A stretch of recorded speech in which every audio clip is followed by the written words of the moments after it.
नमस्कार, मैं हूं आपकी प्यारी प्यारी जग से न्यारी समाप्ति ma'am and I am your zoology mentor in physics वाला।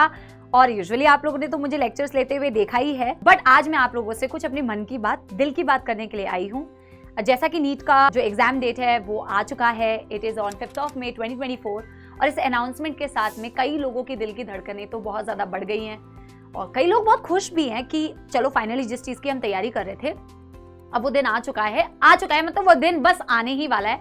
कई लोग कंफ्यूज्ड होंगे, कई लोग ये सोच रहे होंगे, ओ गॉड पता नहीं तैयारी सही हुई है कि नहीं हुई है। Mix of lot of emotions and I can totally feel that, क्योंकि मैं भी एक टाइम पे नीट एस्पिरेंट थी। और आज मैं सिर्फ आप लोगों से थोड़ा सा बात करना चाहती हूँ, आप लोगों को थोड़ा कंफर्टेबल फील कराना चाहती हूँ, आप लोगों के साथ में अपनी नीट की जर्नी शेयर करना चाहती हूँ। तो मेरी जो नीट की जर्नी थी वो काफी लेट एक्चुअली स्टार्ट हुई। I was a KV student, मेरे डैड आर्मी में थे और हर दूसरे तीसरे साल हमारी पोस्टिंग हो जाती थी पापा की, और हर दूसरे तीसरे साल स्कूल चेंज होता था और मेरे को बेटा आधा टाइम यही स्कूल में एडजस्टमेंट करने में लग जाता था, नए दोस्त बनाने में, टीचर्स के साथ एडजस्टमेंट में। तो मेरा most of the time schooling का जो है ऐसे ही बीता। और स्कूल में आई was a pretty good student. देखो मैं अच्छा ही स्कोर करती थी स्कूल वाइज। नाउ अब मैं स्कूल वाइज क्यों बोल रही हूँ, क्योंकि अभी आपको मैं बताऊंगी कॉम्पिटिटिव एग्जाम और स्कूल में जो पढ़ाई होती है उसका अप्रोच जो है ना बच्चों थोड़ा सा डिफरेंट होता है। तो स्कूल में मैं आई वॉज अ गुड स्टूडेंट। देखो मैं अपने मार्क्स फ्लॉन्ट नहीं कर रही हूँ कि, पर अब क्योंकि मुझे आप लोगों से अपनी जर्नी शेयर करनी है तो of course I will have to mention कि I got 90% in my 10th standard and 85% in my 12th standard. And उस हिसाब से देखा जाए तो पेरेंट्स को और टीचर्स को लगता था कि बहुत अच्छी स्टूडेंट है और अकेडमिकली ये बहुत अच्छा करेगी। ऐसा सोच हो जाती है अक्सर पेरेंट्स की, आपकी भी शायद अपने आप से एक्सपेक्टेशंस बहुत होती है कि मैंने तो बहुत अच्छा स्कूल में स्कोर किया है, आगे भी मेरा बहुत अच्छा सफर रहने वाला है। अब प्रॉब्लम ये थी कि स्कूल में पता ही नहीं था कि करना क्या है। और यू वोंट बिलीव, वैसे बहुत सारे बच्चे में से रिलेट कर पाएंगे, I had the deadliest combination of subjects PCMB, maths and bio. क्योंकि मुझे किसी ने बोला था कि आप मैथ्स ले लो, आपको फिजिक्स में बहुत हेल्प हो जाएगी। मुझे नहीं पता मुझे कौन सी हेल्प हुई, लेकिन बेटा जो भी आपको कभी कोई गाइड करते हैं तो वो अपनी बेस्ट ऑफ नॉलेज से ही आपको गाइड करते हैं। मैंने भी PCMB ले ली। स्कूल का सफर तो बेटा काफी सुहाना था और जैसे ही स्कूलिंग खत्म हुई फिर बेटा आता है, क्योंकि स्कूल खत्म हो चुका है, अब क्या, नेक्स्ट व्हाट। मैंने भी तभी सोचना स्टार्ट किया, मेरे पेरेंट्स ने भी तभी सोचना स्टार्ट किया, नाउ व्हाट। और नाउ व्हाट में फिर बेटा एक चीज आती है, जो सब कर रहे हैं उसी पे बेटा सबसे पहले नजर जाती है पेरेंट्स की भी। क्योंकि उस टाइम पे इतना बेटा आप सोच के देखो, मेरे पास मैथ्स बायो थी, बट मुझे ये आइडिया ही नहीं था कि एंट्रेंस एग्जाम का, कि उसकी तैयारी करनी होती है या उसके लिए भी प्रिपरेशन करनी है, उसका एग्जाम देना है। तो मैंने 12th के बाद एग्जाम ही नहीं दिया। मेरे पास 2 ऑप्शंस थे, AIPMT होता था वो देना है या इंजीनियरिंग के लिए जाना है, क्योंकि इंक्लिनेशन थोड़ा बायो की तरफ था। तो पापा ने बोला चलो इसको मेडिकल की तैयारी करवाते हैं। एंड ऑफ कोर्स काफी लाखों की फीस देके हमने कोचिंग ज्वाइन किया। उस टाइम पे ऐसा ऑनलाइन कोई सिस्टम भी नहीं था। और एनीवे हमने कोचिंग में बेटा एडमिशन लिया। और जब मैं कोचिंग में गई ना तो पहली चीज जो मुझे रियलाइज हुई वो ये रियलाइज हुई कि यार देखो स्कूल की पढ़ाई का अप्रोच और किसी भी कॉम्पिटिटिव एग्जाम की पढ़ाई का अप्रोच अलग होता है। बेटा कंटेंट अलग नहीं है, बट उनका अप्रोच जो होता है वो अलग होता है। और ये चीज मुझे वहां जाके सबसे पहले रियलाइज हुई। अब मेरे बेटा प्रिपरेशन में क्या गलतियां रही जो आपको नहीं करनी चाहिए, सबसे पहले तो मैं आप लोगों से कुछ बातें शेयर करना चाहती हूँ। जैसे मैं जब बेटा स्टार्टिंग में, और स्टार्टिंग में आप लोगों के साथ भी होता होगा, जब आप किसी भी चीज की तैयारी करते हैं, आप 11th में होंगे या 12th में होंगे या ड्रॉप आपने लिया होगा, जैसे मैंने ड्रॉप लिया था, स्टार्टिंग में बहुत जोश रहता है, बहुत एनर्जी रहती है कि यार इस एक ही बार में ना मैं एग्जाम को क्लियर कर लूंगी, कुछ भी हो जाए, कोई आंधी आए तूफान आए, कोई मेरे को नहीं रोक सकता।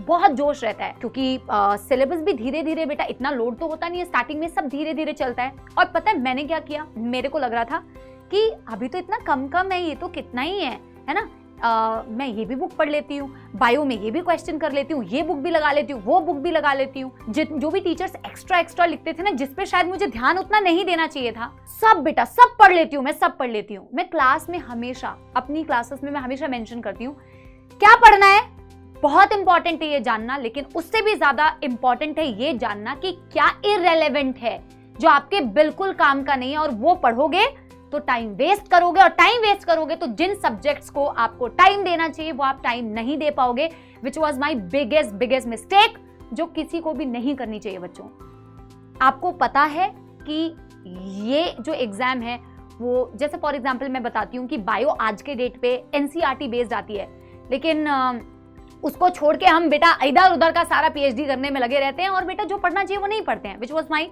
First biggest mistake. नंबर 2, जब पेपर होता था, पेपर मैं देती थी, हालांकि मैं सारे पेपर देती थी, बट जब मेरे से कोई क्वेश्चन गलत हो जाते थे या जब मैं कोई क्वेश्चन बेटा लगा रही हूँ फिजिक्स केमिस्ट्री का और मेरे से नहीं लग रहा है, तो मेरा क्या बेटा एटीट्यूड होना चाहिए था कि मेरे को जाके सर से पूछना चाहिए, मैम से पूछना चाहिए। अब मेरे को लगता था बेटा बहुत डर, मुझे लगता था मैं जाके पूछूंगी ना तो सर मुझसे दोबारा घुमा के 2 क्वेश्चन पूछेंगे, मेरी इंसल्ट हो जाएगी। बेटा ये कौन सी इंसल्ट है, मतलब मैंने इस अपनी इज्जत बचाने के चक्कर में पता नहीं मैंने अपना कितना बड़ा नुकसान किया। अगर आप कोई मिस्टेक्स करते हो और वो मिस्टेक्स के बाद बेटा आपको पता ही नहीं चलता कि उसका करेक्ट सोल्यूशन क्या है, तो बेटा आप ना पीछे होते जा रहे हो, which was another big mistakes. और इसके साथ शायद मैंने और भी कुछ गलतियां की होंगी, बट एक चीज जो मैं मानती हूँ कि मैंने किया, दैट वॉज एफर्ट्स। मैंने मेहनत की बच्चों, लेकिन वही कहावत है ना यार कि मेहनत अगर बेटा मेहनत करने का डायरेक्शन अगर सही ना हो, और गधों वाली मेहनत कहते हैं ना, अगर वो करो बेटा तो आपका जो रिजल्ट होता है ना वो भी फ्रूटफुल नहीं आता है, और शायद ऐसा ही कुछ मेरे साथ हुआ। एनीवे, मैंने अपना पहला AIPMT दिया एंड मेरा सिलेक्शन नहीं हुआ। और जब आपका सिलेक्शन नहीं होता है ना बेटा, then there is no if and but, nobody is going to ask you anything. लोगों की बेटा आपके प्रति एक इमेज बन जाती है, और उन लोगों में सबसे पहले आते हैं आपके रिलेटिव्स। सारे रिलेटिव्स बेटा, अरे आपकी बच्ची को आपने तैयारी कराई, इतने पैसे खर्च करिए, अरे इसने बहुत पैसे आपके बर्बाद कर दिए। मैं तो डिसअपॉइंटेड थी ही बच्चों, जब ऐसे ताने सुनने को मिलते हैं तो दिल बैठ जाता है और बहुत डिसअपॉइंटमेंट होती है, लगता है कि आप कुछ किसी चीज के लायक नहीं है, ऐसा फील होता है। इनफैक्ट एक वक्त ऐसा था कि जब मैं अपने पेरेंट्स को भी देखती थी ना, तो मुझे अपने पेरेंट्स को देख के ऐसा फील होता था कि वो लोग भी मेरे से बहुत डिसअपॉइंटेड हो गए हैं। अब मैं कैसे प्रूव करूं बच्चों की मैंने मेहनत की थी, क्योंकि अकॉर्डिंग टू एवरीवन आपका जो रिजल्ट होता है वही प्रूफ होता है कि आपने मेहनत की या नहीं की। एवरीवन हैज अ चॉइस, सबके पास एक चॉइस होती है बच्चों, या तो डिप्रेस हो जाओ, हार मान जाओ, दुखी हो जाओ कि मैं कुछ नहीं कर सकती हूँ, मेरे से कुछ नहीं होगा, और या तो बेटा आपके पास ये चॉइस है कि मैं यहां से भी आगे बढ़ सकती हूँ। और एक बात बताऊं बच्चों, आपको ना उस जगह से उठा के आगे लेके जाने वाला एक ही इंसान है, वो है आप खुद। आप खुद अपने लिए बेटा वो चीज कर सकते हैं, nobody else is going to do that for you, कोई भी नहीं। और उसके बाद मैंने ये सोचा कि चलो मैं ग्रेजुएशन करूंगी, और मुझे जूलॉजी की तरफ थोड़ा ज्यादा इंक्लिनेशन था, तो मैंने सोचा कि मैं जूलॉजी में ऑनर्स कर लेती हूँ।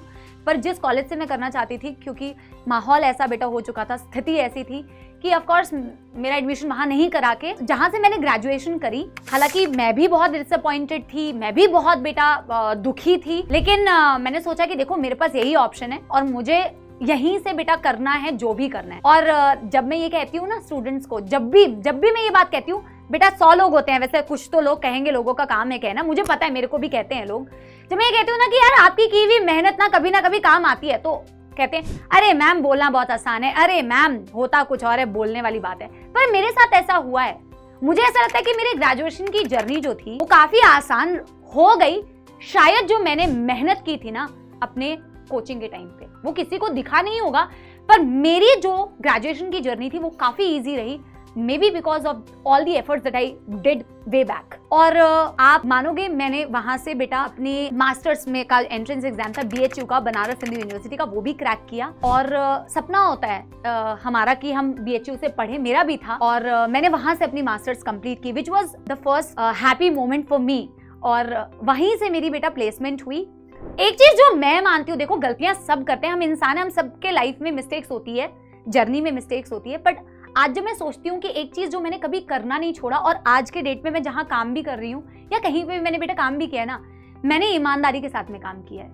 मैंने हमेशा बेटा, मैं आप विश्वास मानो, मैंने 100 नहीं, मैंने 200% दिया है। कोई भी काम जो मुझे दिया जाता है, मैं सोचती हूँ मुझे उसमें अच्छा करना है, मुझे उसमें जितनी जान लगानी है, मेहनत करनी है, मैं अपना 200% देके मेहनत करूंगी, उस चीज में कमी नहीं होनी चाहिए। क्योंकि देखो झूठ तो मैं मम्मी पापा से बोल सकती हूँ, टीचर से बोल सकती हूँ कि मैंने बहुत मेहनत की थी। अपने आप बेटा अंदर झांक के देखूंगी ना, और आप भी अपने अंदर झांक के देखा करो। जब आपसे कोई क्वेश्चन करता है ना कि तुमने मेहनत नहीं की, अपने अंदर झांक के देखो कि यार सच में क्या मैंने मेहनत नहीं की। अगर बेटा अपने आप से ना तुम्हें ईमानदारी नजर आती है, वो बेटा हमेशा रहना चाहिए, अपनी नजरों में नहीं गिरना है। जो मुझे लगता है कि मैंने होप्स कभी नहीं छोड़े, मेहनत करना, कंसिस्टेंट रहना कभी छोड़ा नहीं।